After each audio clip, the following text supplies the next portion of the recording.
Have you ever considered that the way we face death might be the greatest lesson we leave behind?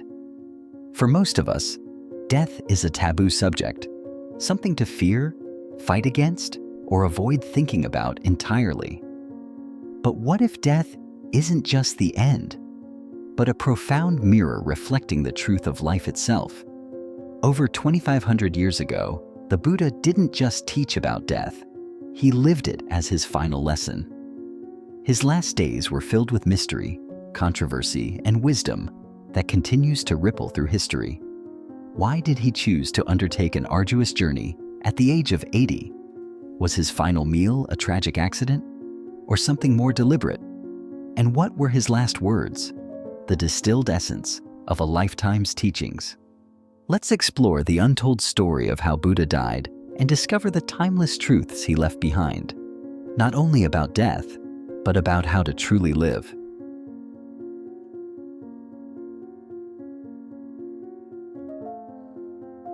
In the year 483 BCE, Siddhartha Gautama the Buddha was 80 years old.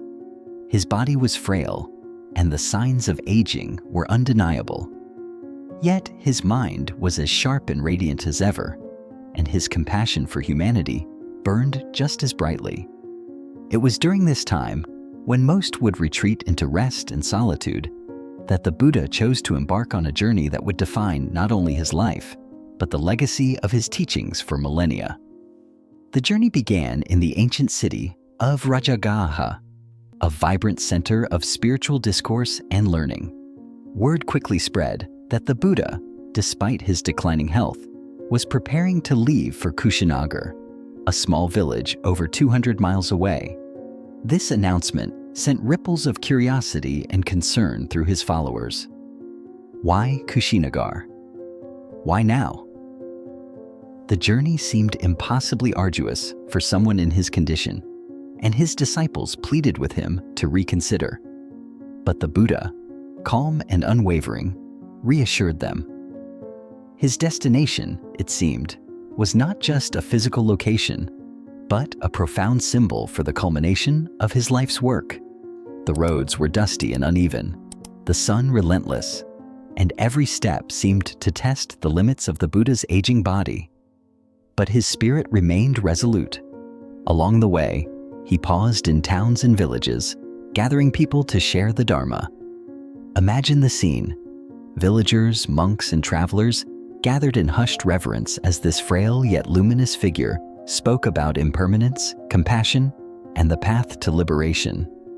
His voice, though gentle, carried the weight of a lifetime's wisdom, and his words left an indelible mark on everyone who heard them. For his disciples, the journey was bittersweet. Ananda, his faithful attendant, watched over him with both devotion and quiet sorrow, knowing that this was not just a pilgrimage but a farewell. Yet, the Buddha's actions along the way offered a lesson far greater than words could convey. Despite his frailty, he continued to teach, to walk, and to embrace each moment fully. Every step, every word, was a demonstration of the resilience and mindfulness he had preached for decades. This journey wasn't merely about reaching Kushinagar, it was a living teaching. The Buddha was showing his followers how to face life's greatest challenge, its impermanence, not with fear or resistance, but with acceptance and grace. For the Buddha, the path itself was the teaching, and the destination was only the final chapter in a story that had always been about awakening.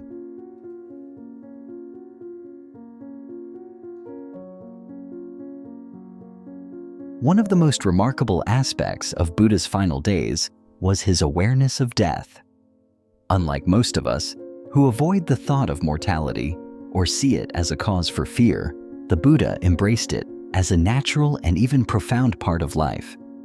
He didn't shy away from the reality of impermanence. He taught it, lived it, and ultimately demonstrated it in his own passing. What made his final days extraordinary wasn't just his acceptance of death, but his ability to turn it into a lesson for all who followed him. According to the Parinirvana Sutta, a revered Buddhist text, The Buddha told his faithful attendant, Ananda, 3 months before his death, that his time was near. This wasn't a vague sense of foreboding, but a clear and deliberate statement. He spoke with the calm confidence of someone who had spent a lifetime preparing for this moment. What's even more astonishing is that the texts suggest he had the option to prolong his life, but chose not to. Why? Because he believed that his teachings were ready to stand on their own, and it was time for him to relinquish his physical form. For Ananda, this was a heartbreaking revelation. He had walked beside the Buddha for years, witnessing his compassion, wisdom, and unparalleled ability to transform lives. The thought of losing him felt unbearable. Ananda pleaded with the Buddha, asking him to stay longer for the sake of the disciples and the countless people who still needed his guidance. But the Buddha, ever compassionate and firm, reminded him of the very truth he had always taught. All compounded things are impermanent. They must decay. As the days passed, the Buddha began to prepare not just himself, but his followers for what was to come. He resolved disputes within the Sangha, clarified key teachings, and provided guidance on how to preserve the Dharma after his passing. He gave instructions on how his remains should be honored, not out of attachment to rituals, but to ensure his death itself became a teaching on impermanence and mindfulness. For his disciples, this period was a masterclass in detachment.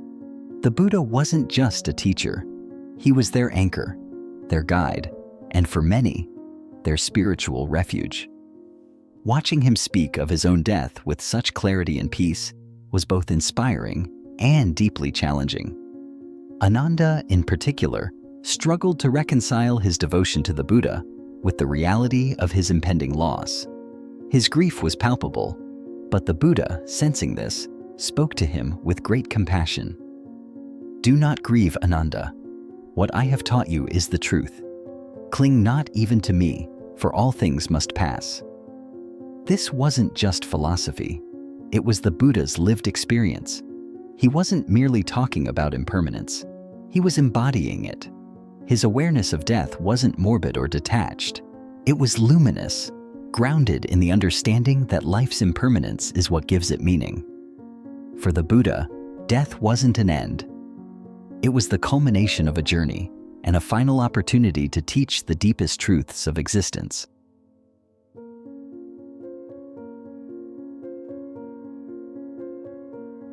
The Buddha's journey took an unexpected and dramatic turn when he and his disciples arrived in the village of Pava. Here, a devout blacksmith named Kunda invited the Buddha to his home. This wasn't just an ordinary meal. For Kunda, this was the honor of a lifetime. He prepared a dish with great care, known as Sukara-maddava. Scholars have debated the nature of this dish for centuries. Some say it was tender pork, while others believe it was a delicacy made of mushrooms.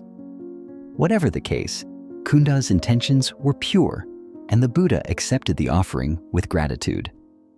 But shortly after eating, the Buddha fell gravely ill. He experienced severe abdominal pain and dysentery, symptoms that would persist until his passing. For his disciples, this was devastating. How could their beloved teacher, the Enlightened One, suffer in such a way? And what of the meal itself?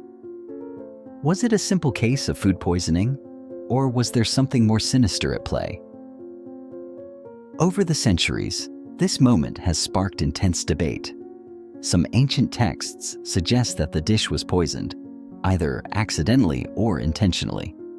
Others dismiss this theory, attributing the Buddha's illness to his advanced age and the physical toll of his long journey. What's striking, however, is how the Buddha responded.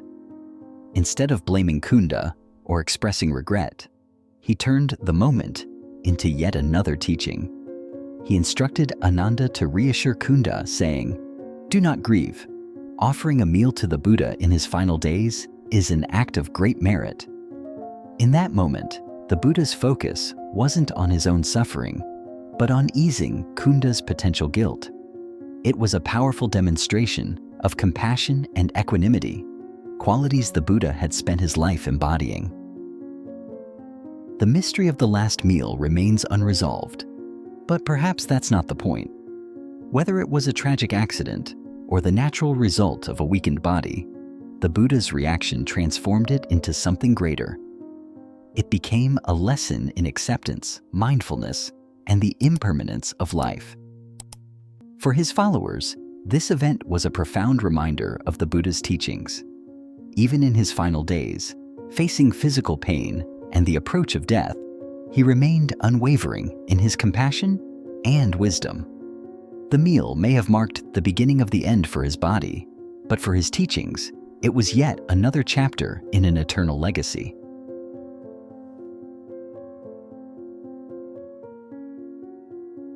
Despite his worsening condition, the Buddha insisted on continuing to Kushinagar. When they arrived, he asked Ananda to prepare a resting place between two sal trees. This choice was deeply symbolic. Buddha had been born under a sal tree, and now he would pass away beneath them, completing the circle of his earthly existence. As he lay down on his right side, in the traditional lion's pose, the sal trees began to bloom out of season, their petals falling gently around him. It was as if nature itself recognized the significance of this moment. Even in his final moments, the Buddha's teachings continued. He spoke to Ananda and the gathered disciples, reminding them that all things are impermanent. All compounded things must decay. Strive on with diligence, he said. These were not just his last words, they were the distilled essence of his teachings, a call to action for generations to come. When the Buddha took his final breath and entered Parinirvana, the assembled monks were overcome with emotion. For many, the loss was deeply personal. This was their teacher, their guide, their source of wisdom. Some wept openly, their cries piercing the stillness of the night. Others sat in stunned silence, struggling to reconcile their grief with the Buddha's teachings on impermanence. And then there were those, like Anuruddha, who remained composed, seeing the moment for what it was, a natural transition, not an end. The people of Kushinagar honored the Buddha with a week-long ceremony, bringing flowers, incense, and music to celebrate his life. It was a poignant reminder that even in death, the Buddha's presence could inspire joy and reflection. This period also marked the beginning of a profound transformation. Shortly after his passing, the first Buddhist council convened, where his teachings were compiled and preserved. This effort ensured that his wisdom would continue to guide people long after his physical form was gone.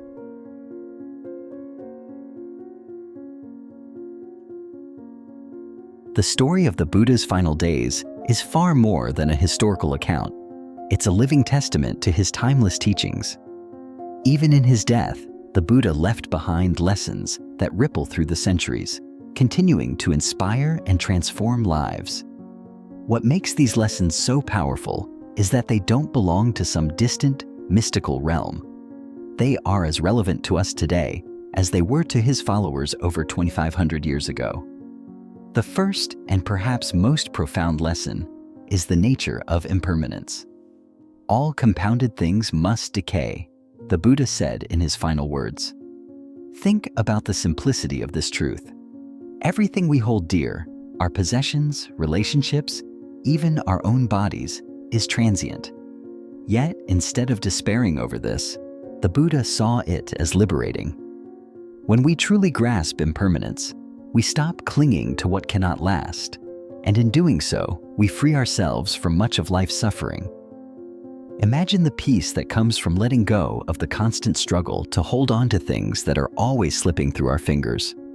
In a world where we are bombarded with messages to chase permanence, whether through achievements, wealth, or physical beauty, the Buddha's lesson feels like a breath of fresh air.